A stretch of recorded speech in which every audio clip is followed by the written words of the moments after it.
How you doing, darling? Going to have a lovely day today. And here's our friends coming in. Emma, Dale, and Sarah.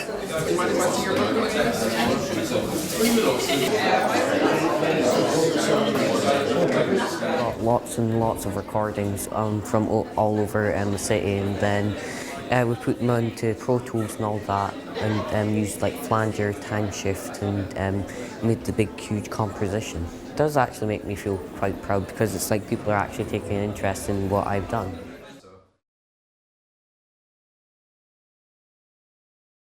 My name is Neil Findlay. I'm a professional session drummer and musician, and I'm also a drum and music educator. I work all over the UK and Europe and all over the world as a drummer. When someone gives you a drum chart, I could get 5 different drummers who can all read music to come up and play it, and every single one of it will sound different.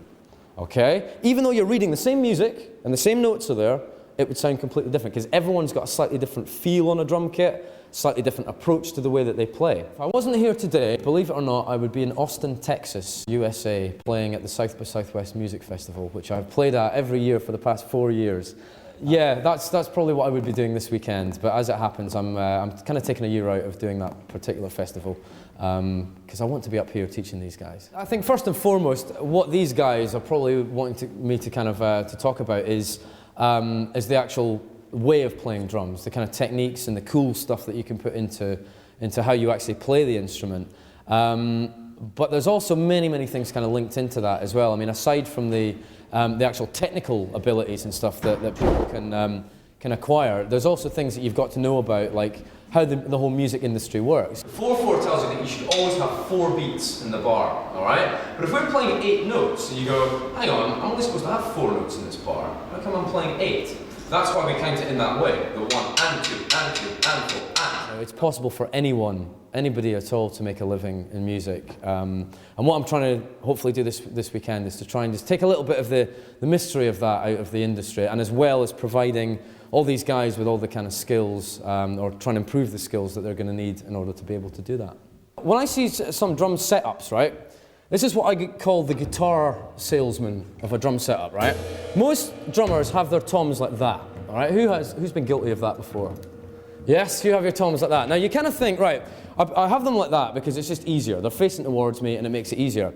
But when you think about the area that hits a drum, the actual drum head, right? When it's like that, all you're using is a tiny little bit of that kind of tip of the drumstick.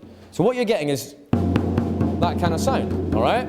But if you were to level that off so that more kind of contact area comes into contact with the actual drum head, you hear the difference in this, right? So that's more the tip of the stick. As I move it down, I'm not playing it any louder.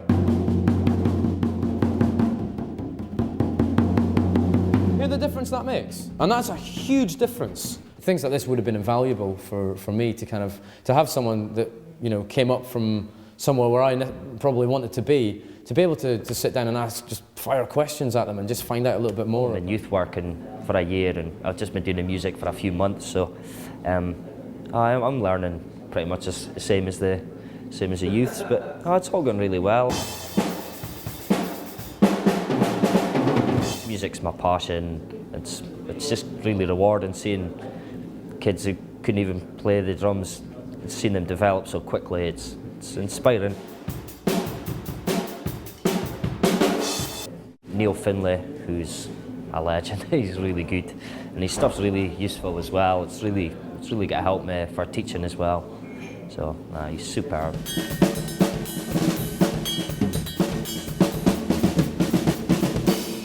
All right, you get the idea of that. So you can see that every single one of my limbs is doing something completely different. Even though I'm starting to maybe move it around, it's all just kind of virtually keeping the same thing. All right. So you'll hear me talk a lot about independence this week. All right, we'll be doing a few.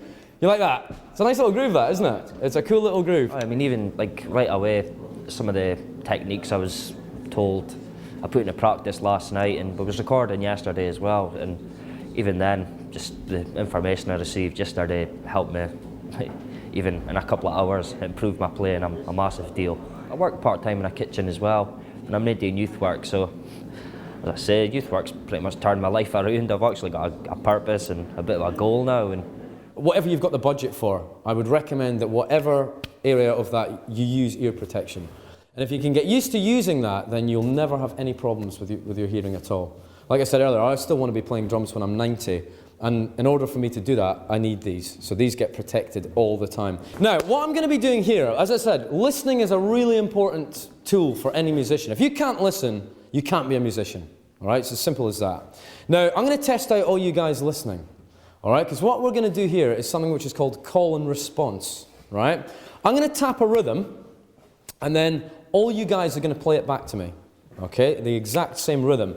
Now, something you've always got to be aware of, which we'll maybe try and, it should be okay for drummers, because normally we need to have a pulse to anything that we play to, all right? So irrespective of what rhythm I'm playing, it still has to be tied into that pulse. Who wants to start? Anyone feeling brave? No, he's running away already. Okay, I'll start with you, okay? Now, we'll just do exactly the same thing. I'll slow it down again as well, okay? But I'll play you a rhythm, and then all you got to do is play it back to me, and then we're basically going to work our way all the way through it, okay, so that everyone gets a chance to do that. And I'll try and, for the first few rounds, I'll try and keep it pretty simple, all right? Okay, so we'll take it maybe round about that kind of speed, all right? So here we go.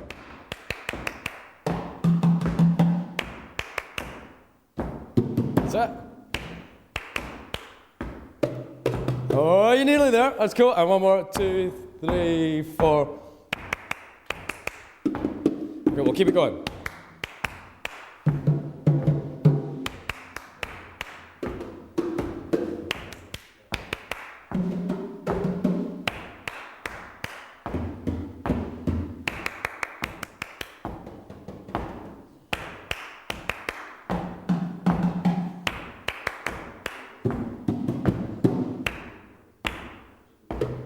Yeah, you got it. Very well done. Excellent stuff.